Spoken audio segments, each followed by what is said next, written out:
Hello বন্ধুরা, শেখ হাসিনার দেশ ত্যাগের পর থেকেই নানান কুকীর্তি বেরিয়ে আসছে। রাজনৈতিক ভিন্নমত পোষণকারীদের দমন করতেই আওয়ামী লীগের সময়ের বহু মানুষকে গুম করা হয়েছে। যে গোপন কারাগারে গুম করা হতো সেই জায়গাটার ছদ্মনাম হলো আয়নাঘর। তো চলুন জানা যাক এই আয়নাঘর কি, কেন এই আয়নাঘর বাংলাদেশে এত হইচই ফেলে দিয়েছে। নেই জানালা, নেই বাহিরের পৃথিবীর সাথে কোনো যোগাযোগ, সারাক্ষণ গড়গড়িয়ে অ্যাডজাস্ট ফ্যানের আওয়াজ ছাড়া আর কোনো শব্দই ভিতরে আসে না।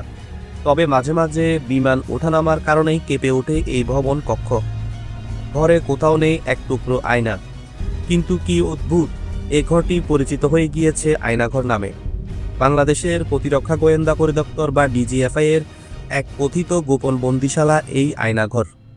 নামের মতোই এই রহস্যময় বন্দিশালা খুব সম্প্রতি ব্যাপকভাবে আলোচনায় এসেছে। কিন্তু এমন একটি বন্দিশালার কথা গুঞ্জন উঠেছিল অনেক আগেই। সুইডেন ভিত্তিক নিউজ পোর্টাল নেত্র নিউজের এক অনুসন্ধানী প্রতিবেদনে এই আয়নাঘরের বিষয়টি সবার সামনে বেরিয়ে আসে। সেখান থেকেই দেশের মানুষ জানতে পারে এই আয়নাঘরেই বলপূর্বক মানুষদের বন্দি করে বিভিন্ন সময় নির্যাতন করা হতো। সেই প্রতিবেদনের তথ্য অনুযায়ী এই আয়নাঘরটি ঢাকা সেনানিবাসের ভিতরে অবস্থিত বলে ধারণা করা হয়। এই আয়নাঘরে বন্দি সেনা সদস্য জানিয়েছেন অতীতে এই জায়গাটি জয়েন্ট ইন্টারোগেশন সেল নামে পরিচিত ছিল। পরবর্তীতে একে সংস্কার করে আয়নাঘর বানানো হয়েছে। নেত্র নিউজের ওই প্রতিবেদনে বলা হয়, 2016 সালের 29শে মে গাজীপুরের কাপাসিয়া থেকে জোরপূর্বক তুলে নিয়ে আসা হয় শেখ মোহাম্মদ সেলিম নামের এক প্রবাসীকে, যার ঠাঁই হয়েছিল এই আয়নাঘর নামক কারাগারে। নেত্র নিউজকে দেওয়া এক সাক্ষাৎকারে সেলিম জানান আয়নাঘরের নানান অভিজ্ঞতার কথা। সেলিম জানান তাকে যে ঘরে আটক করে রাখা হয়েছিল, ঘরের দেওয়ালে খোদাই করা অনেক লেখা তাকে হতবাক করে দিয়েছিল। সেখানে ছিল ভিন্ন ভিন্ন হাতের লেখা। কেউ লিখেছেন তাকে ডিজিএফআই ধরে নিয়ে এসেছে, আবার কেউ নিজের নাম্বার লিখে জানিয়েছেন তার পরিবারকে তার বন্দী হওয়ার কথা পৌঁছে দেওয়ার।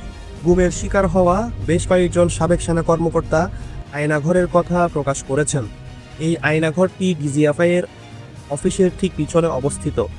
এখানে কমপক্ষে 16টি কক্ষ রয়েছে, যেখানে কম করে হলেও 30 জনকে একসাথে বন্দি করে রাখা যায়।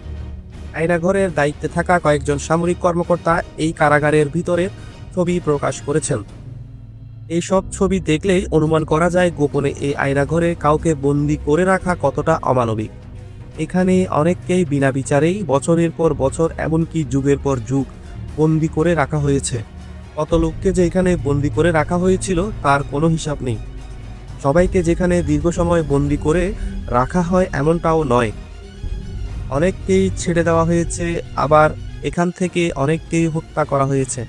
আয়নাঘরের এমন অত্যাচারের কথা শুনলে যে কোনো হৃদয়বান ব্যক্তির মনে হবে এমন অমানবিক পরিবেশে কাউকে দীর্ঘদিন বন্দি করে রাখার চেয়ে তাকে হত্যা করা অনেক ভালো।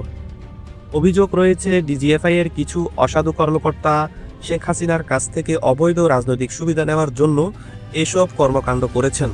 বাংলাদেশের একটি শীর্ষস্থানীয় সংবাদপত্রে বলা হয়েছে, শুধুমাত্র ঢাকাতেই নয়, বাংলাদেশের বেশ কিছু জেলায় এমন কিছু আয়নাঘরের অস্তিত্ব থাকতে পারে।